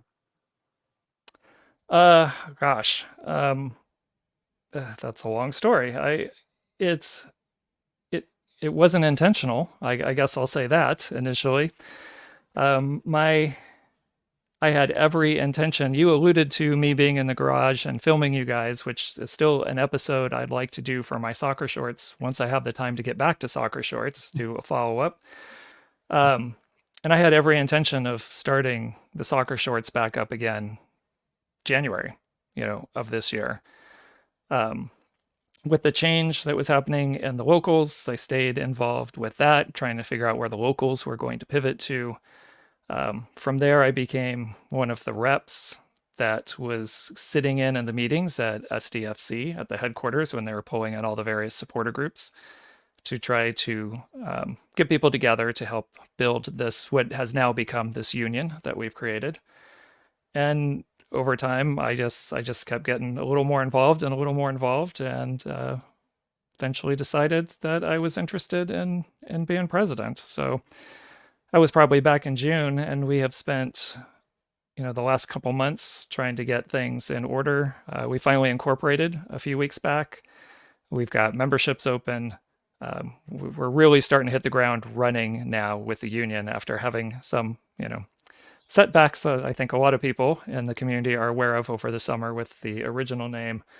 But it's really been the culmination of 9 months of work by the 7 primary SGs that have been involved in creating all this. I might be the president, but there has been a tremendous amount of work from everyone from 18th Battalion, Barra 18, Chavos, Dago Boys, the locals, Riptides, and USG 18. So there's been a lot of work behind the scenes. So let me just kind of ask now, right? Like you alluded there to the name. So SDISU, the acronym that's being used right now, is that just the official way that it's going to be called? Is there going to be a nickname attached to that? Is there further groundwork to do with that, or is this just kind of getting everything off the ground? We need to move fast because February is coming quick. I would say the last two things are probably the most accurate. We need to move fast. Certainly, there were some things. So that is our legal business name that we've incorporated. We are still having conversations about, as you phrased, a nickname or a new brand and identity of how we also want to be identified. We intentionally picked a name in terms of hitting the ground fast that was not terribly exciting. It was very descriptive, and it was there also to give us the space to do something more creative, whether it's the name of the supporter section or something else. It gives us that space to do it, but also allowed us to start doing our paperwork and moving forward and get to the point where hopefully in a few weeks we'll be doing our presentation for the club for official recognition. And then I hope once we hit October, we can really start focusing on prepping for match day. So obviously this adds an extra layer to the way people can support this team. And could you just kind of expand on this union aspect, right? So let's say under this umbrella union, there's several supporter groups that are already established. You have 8/18, you have the Dago Boys, the Locals, the Chavo Frontera Ultra, Riptides, 18th Battalion, USG 1-8. 1-8. I said Yeah. I'm missing one of them. But either way, like, do I have to join one of those in order to join the union? If I join the union, do I have to represent one of those specific groups, or what is there a specific breakdown with that? Yeah, what you'll do is, I mean, you'll technically join the union. Everybody joins the union that wants to be part of, especially that supporter section. So you join the union, and under that union umbrella, you can identify as a supporter from one of our existing independent supporter groups. Or you can choose to remain unaffiliated. But that also gives us the pathway for some new groups. I'm in talks right now with, see if I get it right, SD Tribe, I believe is the name.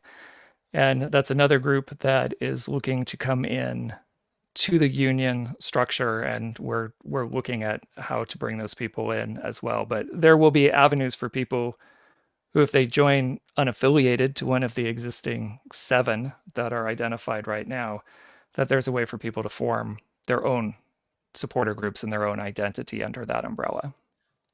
So does that mean, sorry, Joe, I know No, you go had ahead. a question, but does that mean that if there's somebody who wants to join a supporter group, do they specifically get to just be hands off? I'm with the union, or if they want to start a new supporter group, is it something that needs to be recognized by the union itself, or does it have to go through San Diego FC to be recognized as an official group to be part of the union?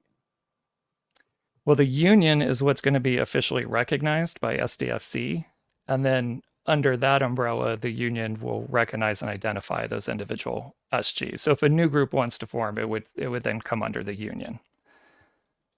Got it. So if there's somebody wanted to start, they would need to reach out to you or somebody within union leadership in order to get those talks going. Right, but I mean, the simplest thing is just sign up for a membership right now and just don't affiliate with one of the existing SGs. And those conversations can happen at any time. It doesn't need to happen outside of the union first and then come in. Anybody can sign up for a union membership. And then we, again, like you said, talk with the leaders. We'll work with those people on a pathway to become a recognized SG within the union structure.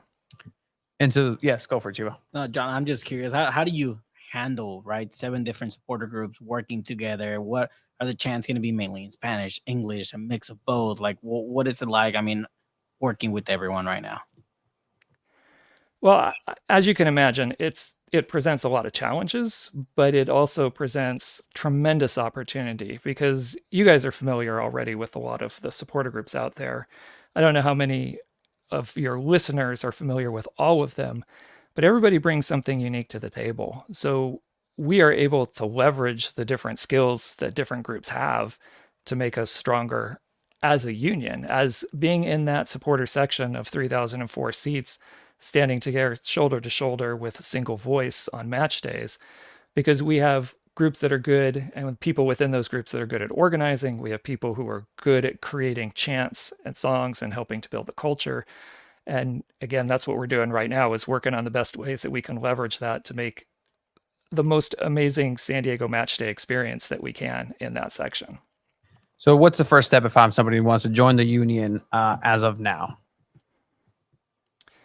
Go to our website and you can sign up. And let me see, I have the link here. I have the ability to put this in the chat, right? Yeah, you do. Let's throw that in there. Beautiful. Also, a StreamYard savant, Mr. John Cross.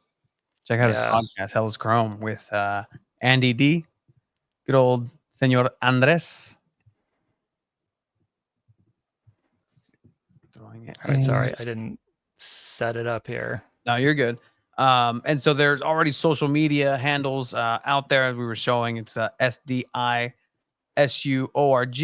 the San Diego Independent Supporters Union organization on Instagram. So that's the official supporter union for SDFC, starting up in 2025, which is honestly just a couple of months away. And I think that urgency is really kind of picking up for everybody in a lot of different ways.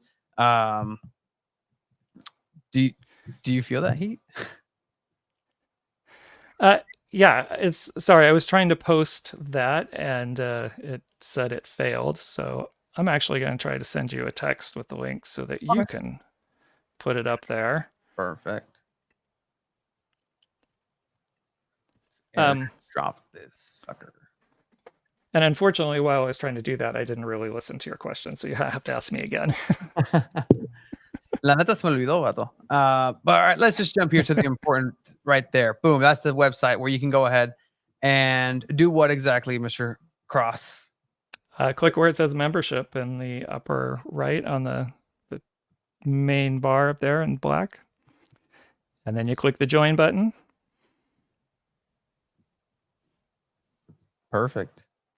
Are we signing you up right now? Are we? I mean, do I have to? Because honestly, I risk putting my throwaway email account be auto-populated somewhere here. But essentially, right here is the rates for this membership for the year, correct? So this then renews next year or halfway through the year? Right. So this, I mean, again, starting from scratch is always presents some unique challenges that you then need to, you won't have down the road. So part of the conversation with our board was to set the initial rate at $30 for adults and $10 for children.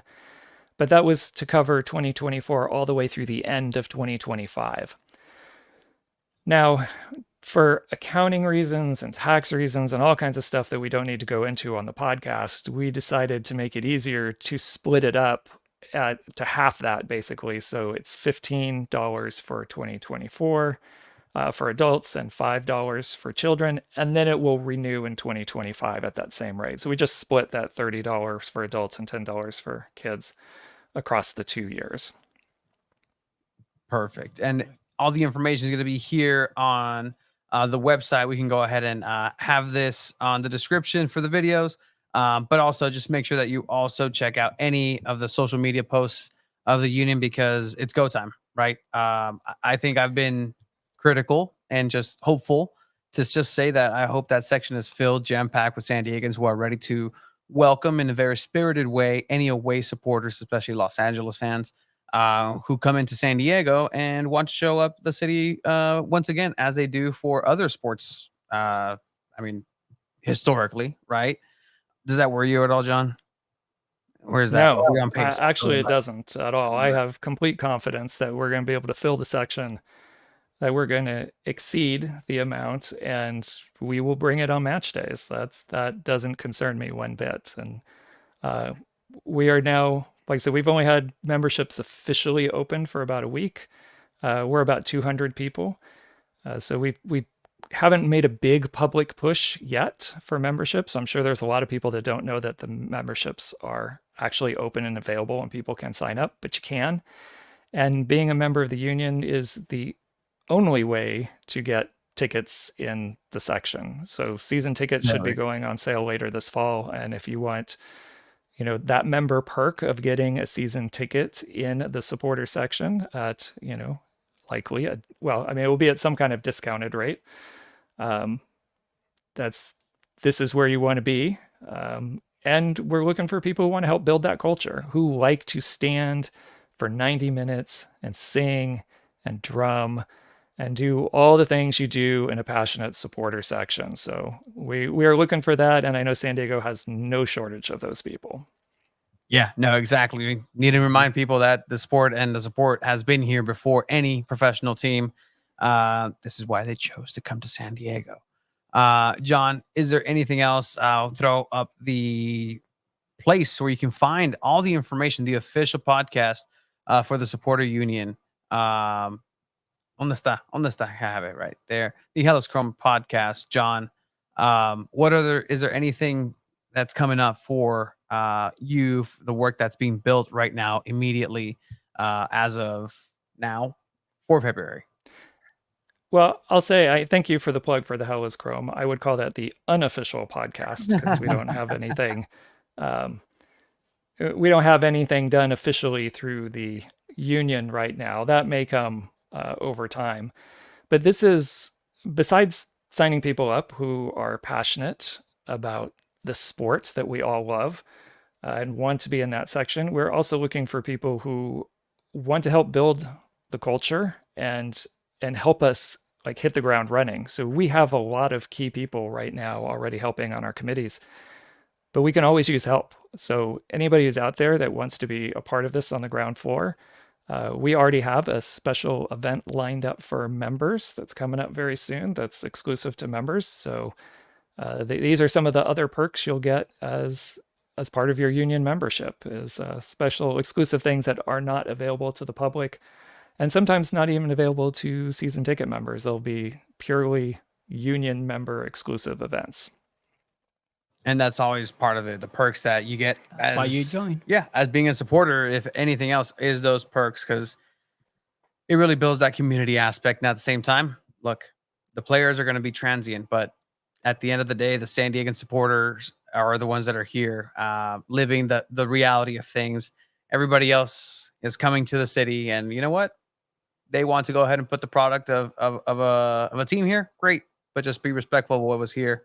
And that's what I at least hope that the supporter groups keep in mind at all times, is that, look, this is San Diego. This is how we do things here as SoCal natives de la región, in this region. You brushing up on your Spanish, John, just in case those chants are... Well, there will be. You did ask, I think Chiva asked the question about the chants and stuff, and there will be a mix. There will be some Spanish-only chants. There will be some Spanglish chants. There'll be some English chants. There's going to be a mix of everything. It will be a uniquely San Diego experience. I love that. That's fantastic. Can't wait to hear it. John, where can we go ahead and find you? Find anything else that we need as far as information for the supporter union and anybody who wants to join? I think the best place to go is membership at sdisu.org. If you have any questions about membership or how to join, or the websites that you put up there in terms of signing up for memberships. But if you have any questions, that's probably the best thing. Membership at sdisu.org. Perfect. We'll put that on the description for that. But John, thank you for coming on. I know it's late in the night, but it's past my bedtime. That's two bedtimes that we've ruined today. I know. Maybe we gotta go earlier now. Yeah, maybe we'll think about that. But John, thank you for sticking with us here on a Monday. We will check everything out on Tuesday on the Hellas Chrome podcast. Check it out. Check out the socials, and we'll check in with you. Thank you, President. All right. Thank you very much, guys. Good night. Thank you. Good night. John Cross, Presidente. That gives a lot of clarity on what the union is and the difference. It gives some clarity. I wouldn't say just there's just like the beginning stages of clarity, because this is them moving through. To be honest, I mean, I I had no idea what the fuck is going on with this. You really don't. You've been in that and a I lot. personally love it Mhm. because I mean, it's ever since I've had a conversation with an SDFC staff about where are you standing, are you want to be seen as a supporter or as media, Mhm. it hit home, and I was like, I'm staying away from anything that has to do with supporters officially.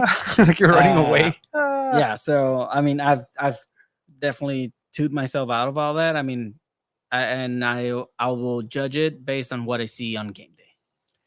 I think at the end of the day, it's inseparable. My San Diego-ness is inseparable from who I am. Mhm. Does that mean I'm gonna act in a unprofessional manner in terms of what these things are? Probably not.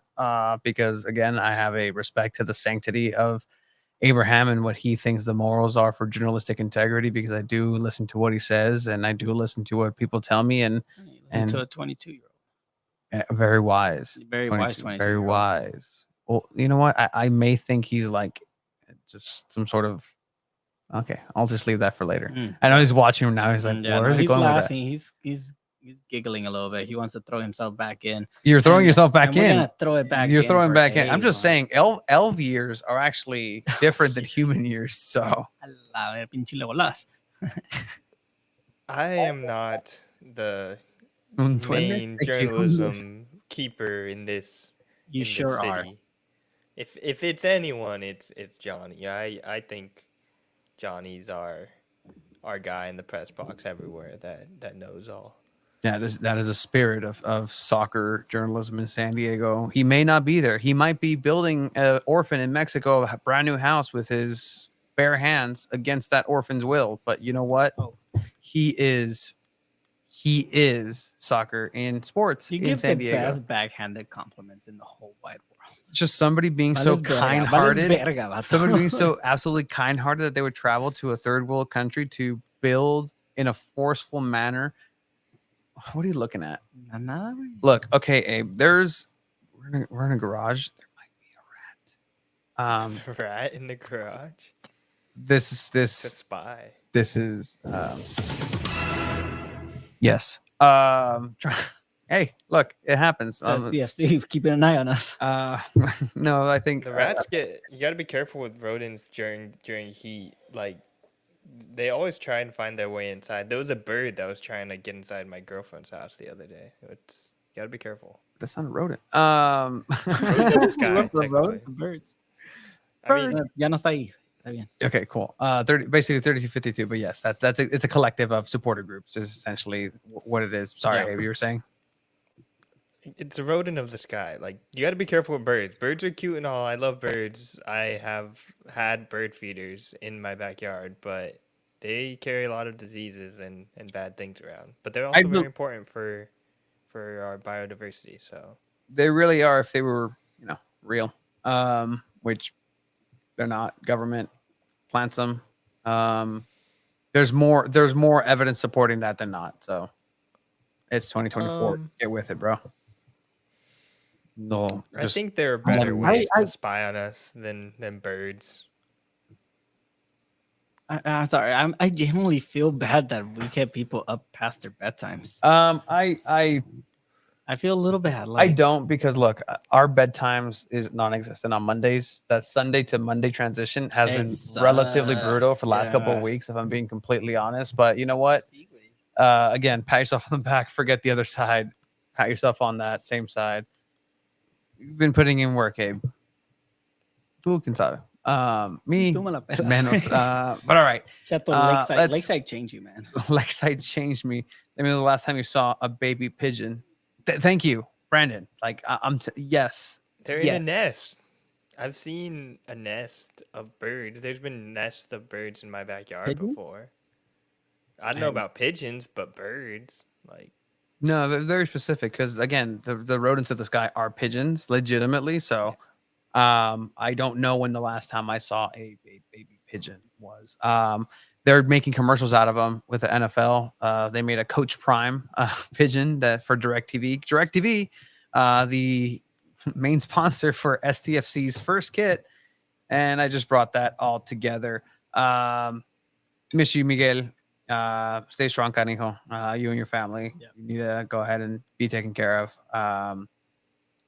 trying to, yes, the big bird is trying to silence us here at Two Balls and a Mic, San Diego Punto Football.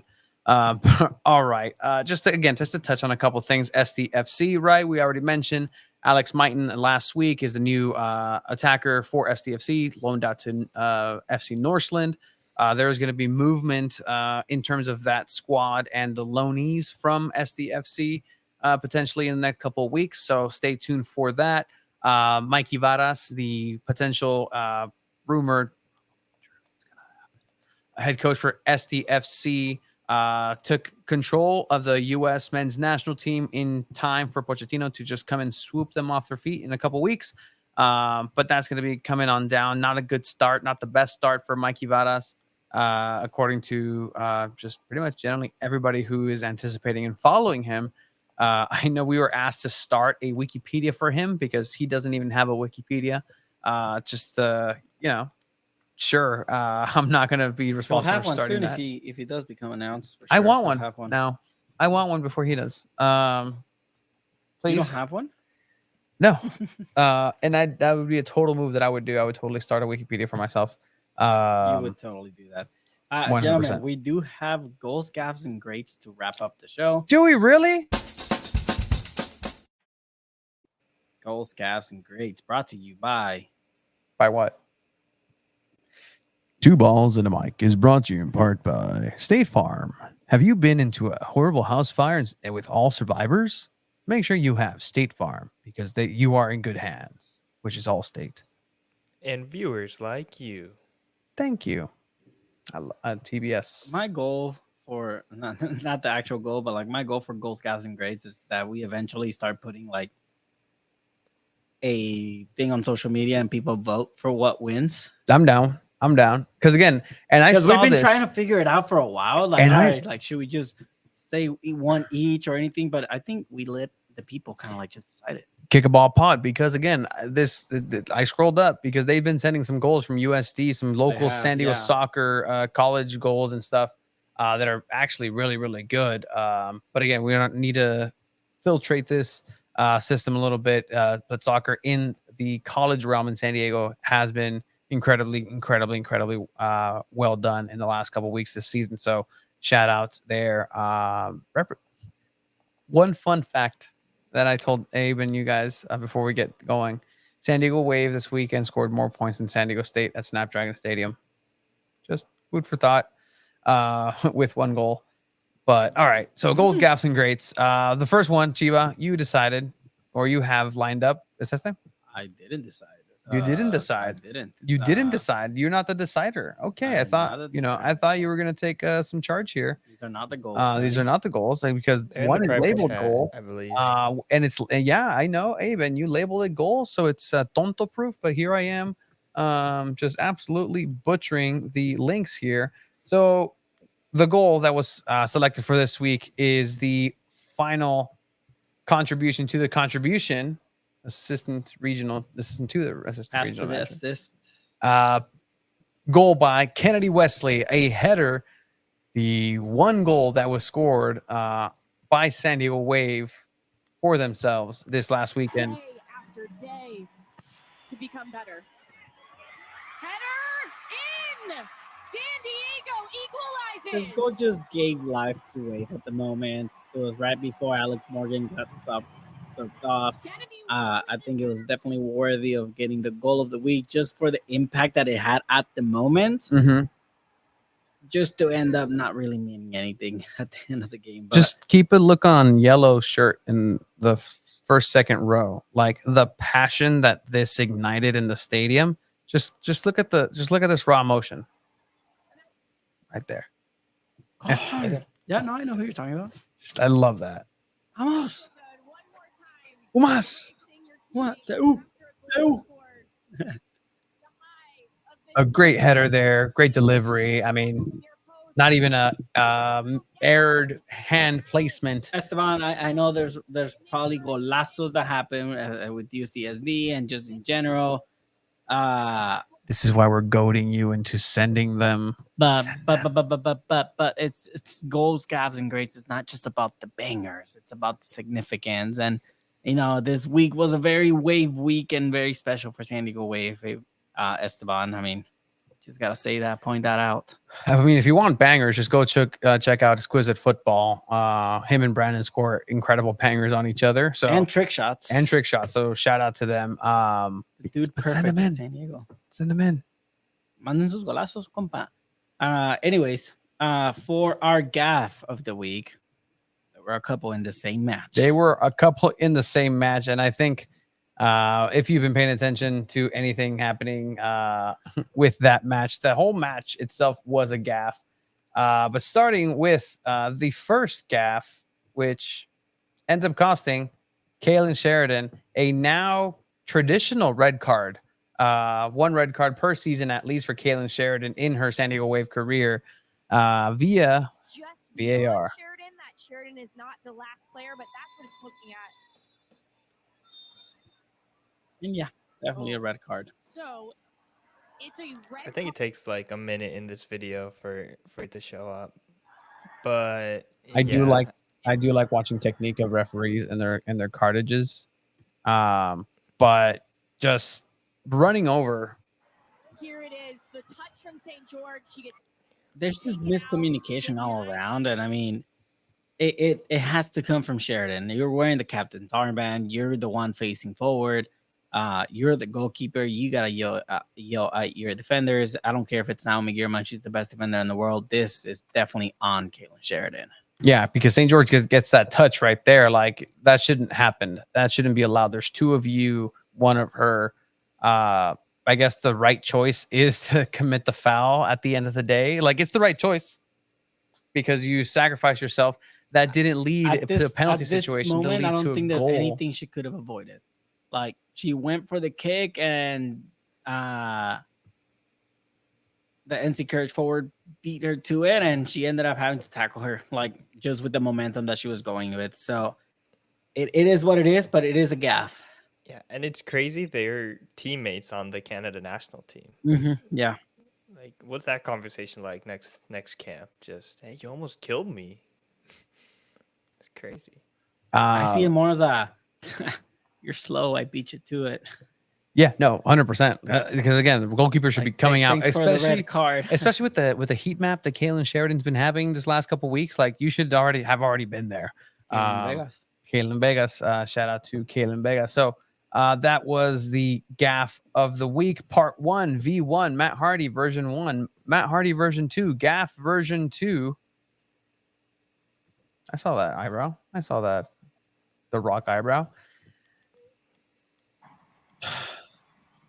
It was early in the game, but I think it's more, it just felt like a bigger, just ouch. Morgan, saved by Murphy. Quoting someone said a very poor penalty taken. I'll, you know who I'm quoting? Me? Very own. Hey, Cepeda. I think I might have called it weak. I didn't. That's not quoting. You can say paraphrasing. A ver. Yeah, watch. Go read the Paraphrasing. This is very weak. But with that, this was a stop. Ultimately, could have been Alex Morgan's final goal, final way to be sent off. Hands raised and maybe actually come off on the 13th minute, like they wanted to. But ultimately, that's not what happened here. But at the end of the day, Alex Morgan is the great of the week just because of everything that she has done contribution wise on the field for the game for San Diego. So just really quickly before we get out of here, just want to thank Alex Morgan for her contribution for us here to this state. Alex Morgan is top 3 videos on Two Balls and a Mic, San Diego Football. If you go to most popular videos, the first 3 videos are Alex Morgan, her 4-goal performance, the crest reveal, and then what was the last one? There was one more. It's one of her other great performances as a San Diego Wave player, but she has helped us tremendously by just existing in San Diego. So at the end of the day, just thank you for everything that she meant for not only the sport but for San Diego and for changing the face of how this is just treated ultimately and inspiring so many. Abe? Yeah, just legend of the game. If you just go to her Wikipedia page, you guys were talking about Wikipedia earlier. It's insane how long these like championships and awards and things she's done, and her impact off the field will always be remembered, I think, by everyone in US soccer. It's unreal.